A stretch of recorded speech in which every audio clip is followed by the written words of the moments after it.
What's up, guys? So, Punch newspapers released this recently, and E-Money debunked the news. Although some fans, E-Money's fans, advise E-Money to sue Punch newspaper, but I guess they missed the context or the reason why E-Money debunked the post. I think he's trying to say that they intentionally miss the facts, just so they can get views or clicks. And I cannot see a reason with him. But first, let us read what they said. Let's first read their title. They said, Police probe e-money over 1.2 billion naira dispute with Lagos firm. I'm sure immediately you think, oh, did e-money dupe these people? So yes, e-money is disputing the fact that these people, Punch newspaper, they are trying to portray him in a bad light. They are trying to draw attention, thereby tarnishing his image. Now, if you read the details, you will get to understand. Now, E-Money himself, released that statement and said this is a case that happened years ago. He was invited, by the police himself and the other company explained his own side of the story, and the other party also explained what really happened. It is not that they are probing him for a crime he committed, probably a misunderstanding. So truly, yes, E-Money was invited, but the way Punch puts that is like E-Money is being investigated for a job he did with these people. No, it's just a disagreement that they are trying to sort out. So they said a police source who is private to the case but pleaded anonymity told Punch Metro that E-Money as Okonkwo and the aggrieved party have been invited for questioning, adding that another meeting had been scheduled for the case in a bid to ascertain the fact behind the over 1.2 billion naira that reportedly caused the dispute between both parties. Our correspondent, that's their correspondent, during a conversation with the sales manager for the vehicle dealing company, Patricia, discovered that the company contracted Okonkwo to clear 8 vehicles in 2020-2021, but on E-Money's page it is 2019/2020. So E-Money debunking that said, his team says, our attention has been drawn to the Punch newspaper's publication affecting the person of E-Money, the CEO of Amy Cargo, blah blah blah. The pieces of the information contained in the said publication are misleading. That's the pieces, right? And do not represent the facts of the matter. So you see, it's misleading. They continued, they said unequivocally, the news alleging a police probe into a 1.2 billion naira dispute between E-Money and Auto is not accurate representation of facts. In Nigeria, and when police invite you, would think that you are guilty of the crime. The fact that police invite you does not mean that you're guilty of anything. Sometimes they even invite you to sort out disagreements, because a company reported you. So again, debunking does not mean that he wasn't invited by the police, because this company felt that they had an agreement and E-Money's company breached it. So to settle it, they had to go to the police station. And here you can see, said the Nigerian police is investigating a report by Autocorp Limited against Amy Cargo and Shipping Services Limited on a business transaction regarding the clearing of vehicles in the year 2019 and 2020. Now you see, their own post is 2020/2021. So I'm guessing E-Money's post is accurate because he is the main person facing this, right? And they said unreservedly, E-Money and Amy Cargo and Shipping Services Limited have visited the police as a law-abiding citizen to give accurate details of the business dealings. Accordingly, we urge the public to refrain from spreading unfounded rumors and sensationalized information. The truth of the situation is far more nuanced and does not warrant sensationalism portrayed in recent reports. So it's as simple as that. Yes, truly they were invited, but Punch newspaper totally missed some serious facts that should have even been in the first paragraph or even in the title. Okay, guys, moving on to the next one. This one is about Adanma Luke and TC Okafor. They call him TC Virus too, Abby. TC Okafor. Adanma Luke is accusing this guy of exploiting Junior Pope's death. She actually went to this guy's page and commented on a post shared by this guy TC Virus. In fact, let me read exactly what she said. So it is actually true. Now now use this whole incident for content. You told your colleagues on set how you came to the industry before JP and how you were the one who wrote his name for him on his first audition. Now he's playing ahead of you. The envy and jealousy in the industry is on another level. Hopefully this incident will make you the superstar you wanted so desperately. I think Adanma can say whatever she wants to say, which I like about her. She's speaking up, and you know, it's important for you to express yourself. That's cool.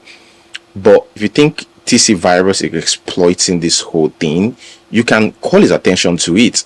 But saying that it's telling us that, oh, there was a moment he told your colleague that this, do you really need to talk about that? Now there's another thing that she said in her explanation. She is trying to tell us that what they did to her is unjust, that they are just trying to use her as a scapegoat. And here is what she said, replying a user, an Instagram user. She said, if I buy a flight, her explanation, you know, to describe the whole thing, again trying to tell us that it is their fault. They are adults. They should understand that they need to use a life jacket. Do I think that what she said here is insensitive? I think so. I might be wrong, but let's read this. If I buy a flight ticket, am I supposed to come inside the flight and tell you wear your seatbelt, or is it the duty of the flight attendant? Am I supposed to be the one to tell an adult not to distract a pilot? You all choose to blame me because it's Ada, but enough of it already. I lost my friend, and because it could have been avoided, and feel that because it could have been avoided, once I die, you will satisfy your craving. I don't know why is she saying this? This is not the right time. I can say you have a point, but this is not the right time to give us a picture, a representation, or an example of what happened. Trying to, you know, remove yourself from the whole thing. Whether she likes it or not, she's still the producer of the movie. So I think the timing here is wrong, posting something like this, and everyone is watching what you post. But I mean, what do you think? Let us move straight to the next one. So here we have a guy who takes on the challenge to be buried alive for 24 hours. So immediately I saw the video, I remember Mr. Beast's video. I'm a big Mr. Beast fan, by the way. I watch all his videos. When I say big fan, I'm a big fan in Nigeria. You know, I just like Mr. Beast and how he does his stuff. But you know, out of everything, all the challenges that this guy have done, so this is what our Nigerian guy decides to choose. Out of everything, first off, I want to say, man, shout out to him. It's not easy to take on a challenge like that, and it takes a lot, perseverance and all that. And Mr. Beast himself actually advised fans against doing that, but you should know that some people would do it. But yeah, good job to Young C, that's his name. But it is risky. It is really risky because you're comparing yourself to the richest YouTuber ever, right, in the world. The richest YouTuber, Mr. Beast. I think that guy is even worth almost $1 billion now, even though he wouldn't admit to that, even more than that, you know. And he's got the right equipment around him. There are doctors out there watching, making sure that he's fine. There's a camera. There are people that are ready, you know, to take care of him in case. And even tried to break his own challenge again, went on to do 7 days buried alive. 7 days buried alive. Again, he was able to achieve that because he's got a great team around him, and he's got the money to attempt that. So I want to say this thing is really risky, but the guy shared give us updates about the whole thing. I'm going to be spending the next 24 hours life in this casket.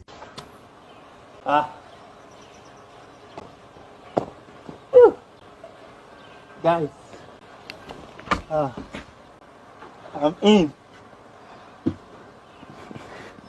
This is the scary part. This is the most scary part of this video. Okay.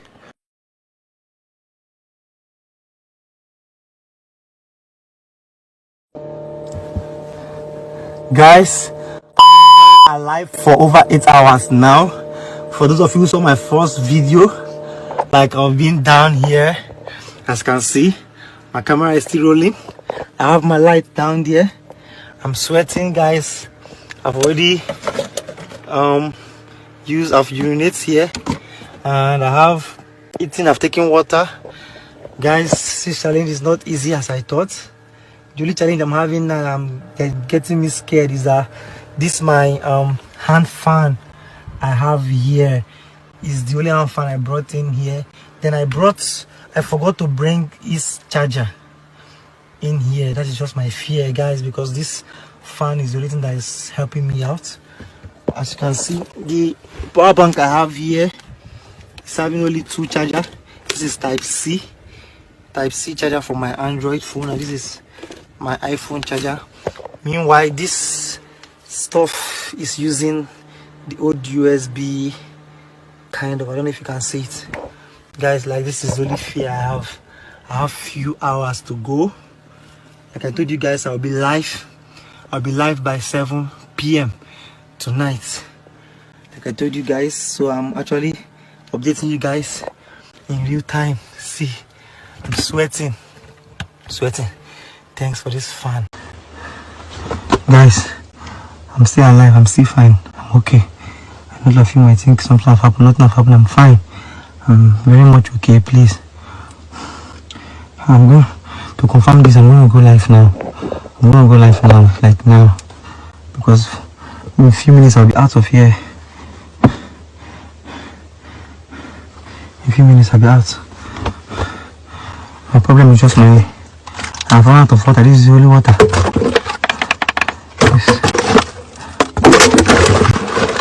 I'll be forced to drink this. This is my urine. Guys, I'm fine.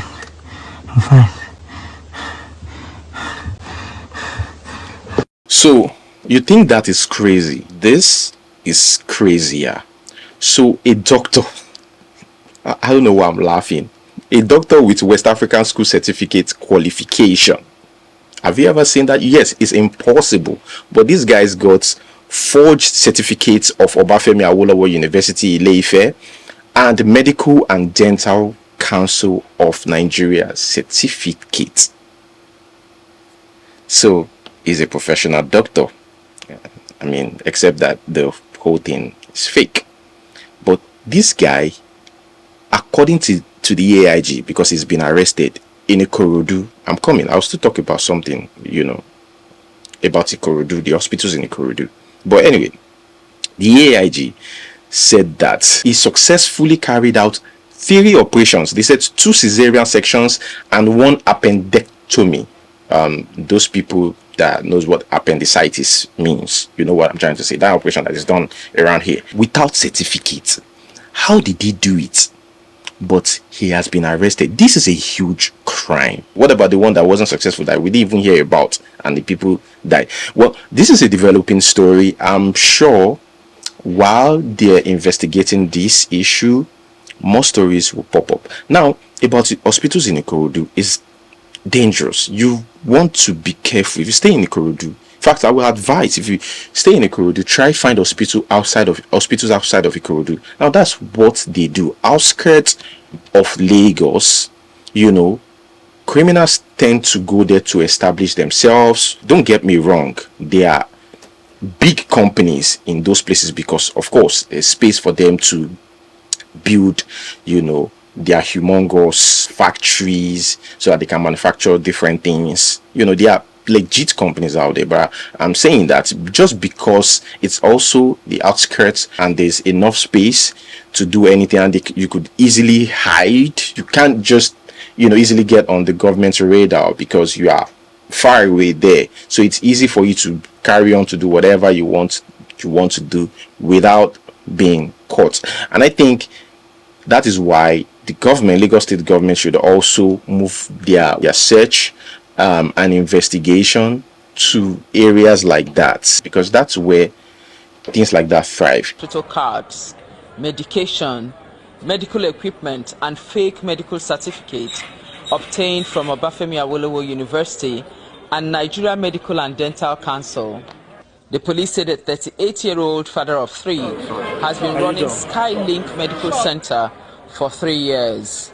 It not only limited himself to administering drugs or minor illness, he continued to perform surgical operations on innocent Nigerians. There was a complainant who said she was operated upon, and through that complainant, in fact, the way and manner the surgical operation was performed, we know that this must be a quack.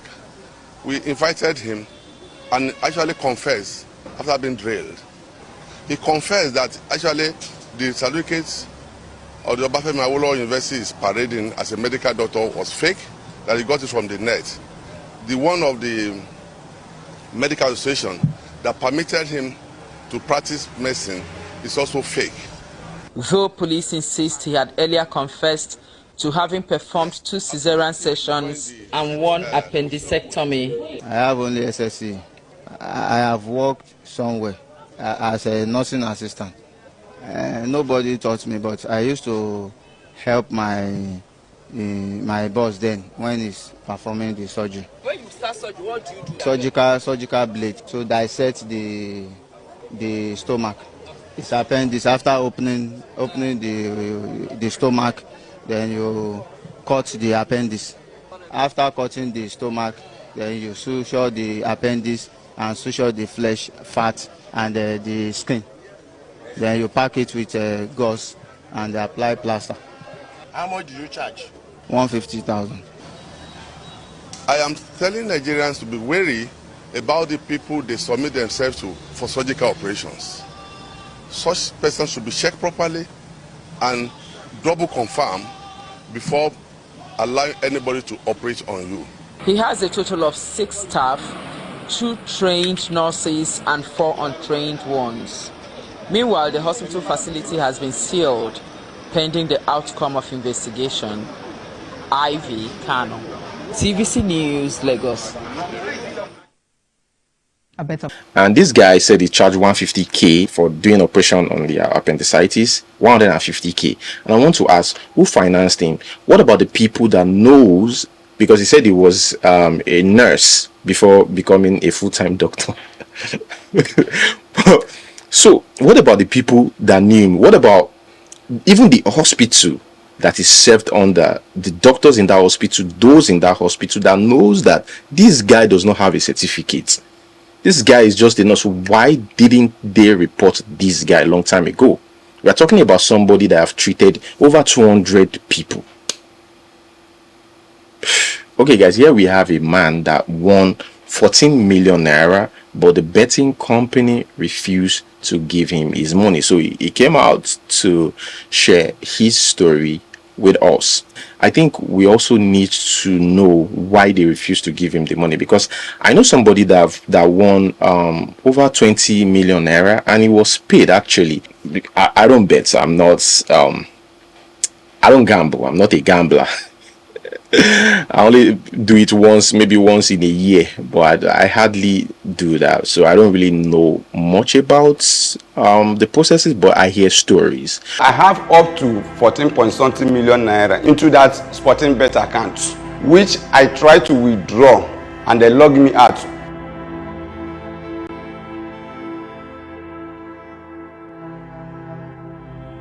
I have an issue with a sporting bet, which I have account with a sporting bet company. So I've been betting, I've been putting money into the account, no issue. And I've been winning, no issue. So I have up to 14 point something million naira into that account, into that sporting bet account, which I try to withdraw and they log me out. On February 16th, I get back to them. I tried to withdraw, but no, you people did not allow me to withdraw. With their response that they will get back to me, which I have the email, that they say they will get back to me for my withdrawing this account. Till now, they have never get back to me. I spoke with one of the customer care, which is a lady. So when I spoke with the lady, she said, okay, I should get patient with them, that they will get back to me, that I will try to, they will make sure that I will collect my money. I should get patient with them, which I have get patient with them till now, and the money is up 14 point something million naira.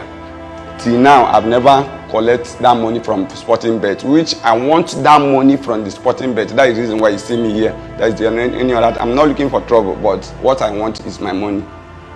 I'm going to end this video with this one. So this is Seun Kuti. I don't know why I'm laughing. Might be a good fighter, but all those people that they will beat once, like just one blow go finish them. This is how they usually do on camera. It is very, very sweet and interesting, you know, when you watch them box thin air, nobody in front of you. But at the end of the day, when it happens, say it happen, na, one punch, they don't fall for Gan Yakata, then you'll be wondering, are you not the one that was really training and, you know, that have a good footwork? Anyways, guys, that's where I'm going to hold it. Thank you so much for watching. Like, subscribe. Until we see you next time. Peace.